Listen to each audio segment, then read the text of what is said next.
Langsung saja kita masuk ke bagian microcontroller Arduino untuk pemula. Langsung saja kita masuk ke bagian pengenalan perangkat Arduino. Yang pertama yaitu adalah board Arduino. Banyak pilihan board Arduino yang bisa digunakan. Contohnya Sri Nano, Uno, Mega, Yun, Micro, Pro Mini, dan lain sebagainya.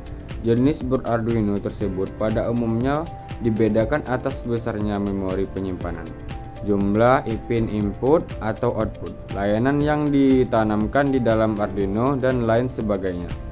Selanjutnya yaitu pengendali mikro atau microcontroller Arduino.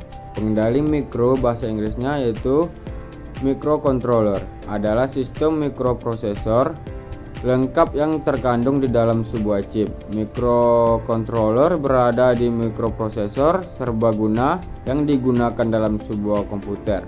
Karena di dalam sebuah microcontroller umumnya telah berisi komponen pendukung sistem minimal mikroprosesor, yakni memori dan antarmuka I atau O.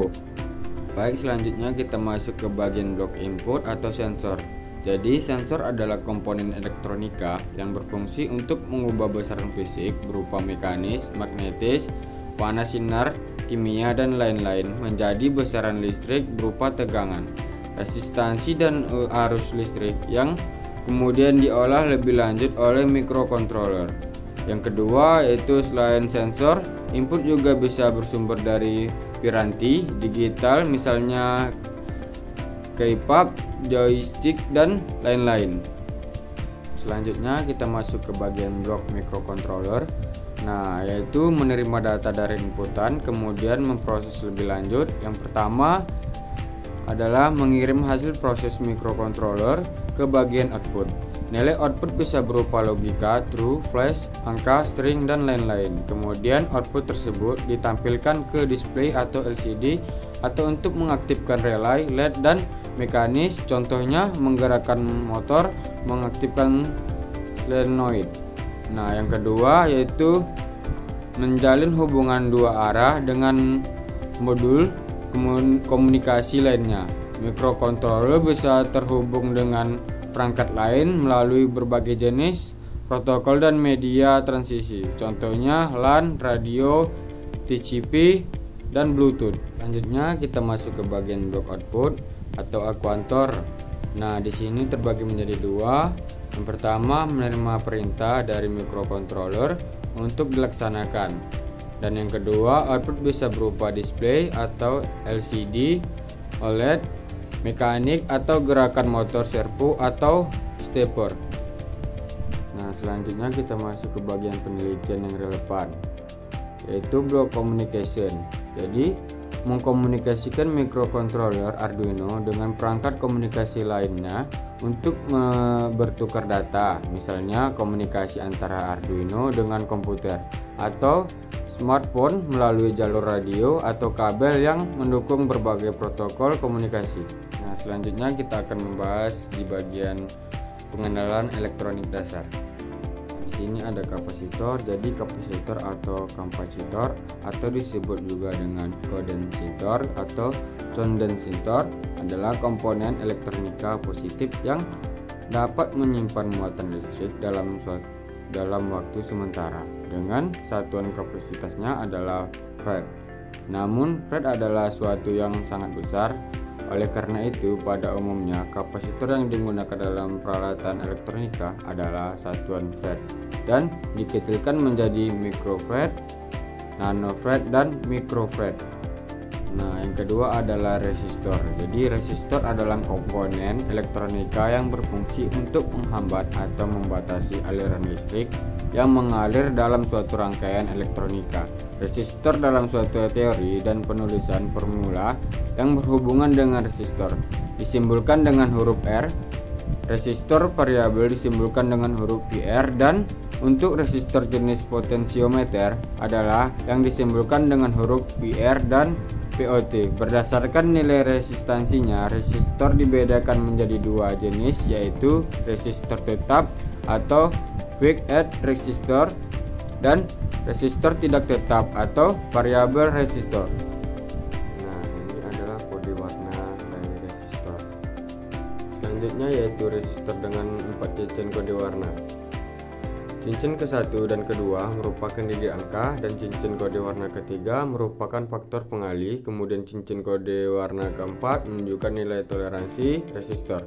Resistor dengan 5 cincin kode warna, cincin ke-1, kedua, dan ketiga merupakan digit angka, dan cincin kode warna keempat merupakan faktor pengalih. Kemudian cincin kode warna kelima menunjukkan nilai toleransi resistor. Resistor dengan 6 cincin warna pada prinsipnya sama dengan resistor dengan 5 cincin. Warna dalam menentukan nilai resistansinya. Cincin ke-6 menentukan koefisien temperatur maksimum yang diizinkan untuk resistor tersebut. Nah, selanjutnya kita masuk ke bagian trafo. Nah, jadi trafo adalah sebuah komponen yang berfungsi untuk menurunkan atau menaikkan tegangan AC sesuai kebutuhan. Pada sebuah adaptor, trafo yang digunakan adalah trafo jenis step down atau trafo penurun tegangan. Selanjutnya kita masuk ke bagian rectifier atau penyarah. Dalam rangkaian adaptor atau satu daya, tegangan yang sudah diturunkan oleh trafo arusnya masih berupa arus bolak-balik atau AC, karena arus yang dibutuhkan oleh rangkaian elektronika adalah arus DC, sehingga harus diserahkan terlebih dahulu. Baik, selanjutnya kita masuk ke bagian adaptor atau satu daya konvensional. Pada adaptor atau satu daya konvensional, tegangan AC lebih dahulu diturunkan melalui sebuah transformator step down, kemudian diserahkan dengan dioda atau rectifier dan diratakan dengan kapasitor elektrolit. Prinsip adaptor jenis ini masih menerapkan mode pengubahan tegangan AC ke DC menggunakan transformator step down sebagai komponen utama penurunan tegangan. Selanjutnya kita masuk ke bagian adaptor switching atau SPMS. Adaptor sistem switching adalah penyempurnaan dari jenis adaptor konvensional yang masih mempunyai banyak kelemahan. Adaptor dengan sistem ini tidak lagi menggunakan trafo step down seperti adaptor konvensional. Sistem pada rangkaiannya pun sangat berbeda dengan adaptor jenis konvensional. Selanjutnya kita masuk ke bagian tegangan atau voltage divider. Project Arduino terkadang melibatkan beberapa modul pendukung lain untuk bekerja. Umumnya modul-modul tersebut bekerja pada tegangan DC 3 atau 3 volt sampai 5,5 volt. Nah, jika modul pendukung tersebut bertegangan 5 volt, maka hal tersebut tidak menjadi masalah karena sesuai dengan tegangan kerja Arduino. Lalu, bagaimana jika modul pendukung yang terhubung dengan Arduino bertegangan 3,3 pi? Nah, meskipun beberapa modul masih bisa toleran terhadap tegangan yang lebih besar dari 3,3 volt, namun bila dioperasikan secara terus-menerus akan menyebabkan kerusakan pada modul tersebut. Nah, baik, selanjutnya kita masuk ke bagian instalasi dan konfigurasi.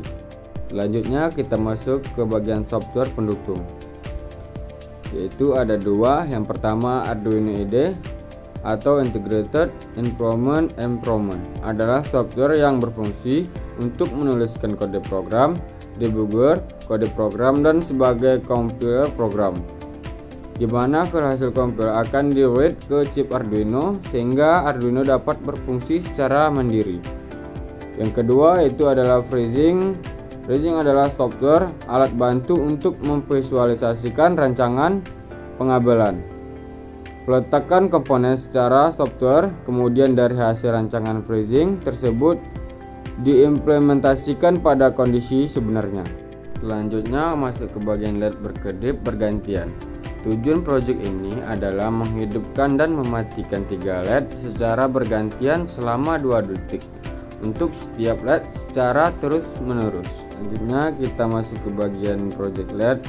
Jadi LED atau Light Emitting Diode banyak digunakan sebagai indikator berlangsungnya proses, awal proses atau berakhirnya proses pada sistem microcontroller, sehingga pengguna dapat mengetahui proses yang sedang terjadi.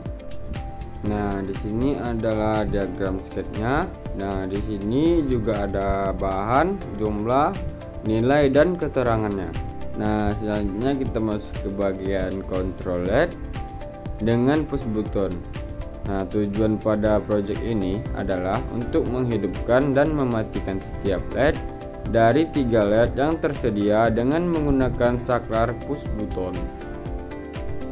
Nah, selanjutnya kita masuk ke bagian fading LED dengan potentiometer. Tujuan project ini adalah untuk mengatur tingkat intensitas kecerahan LED yang dimulai dari kondisi mati sampai terang dengan menggunakan potentiometer, karena komponen potentiometer bekerja secara analog, maka kita harus memanfaatkan pin analog sebagai masukannya. Nah, dan yang terakhir adalah RGB LED. Jadi LED RGB adalah LED yang terdiri dari 3 warna dasar, antara lain warna merah, hijau, dan biru dalam satu LED tunggal. Terkadang demi kesederhanaan perancangan cukup digunakan satu LED namun memiliki 3 warna berbeda. Dengan mengatur komposisi warna dasar RGB akan diperoleh kombinasi warna yang lebih kaya.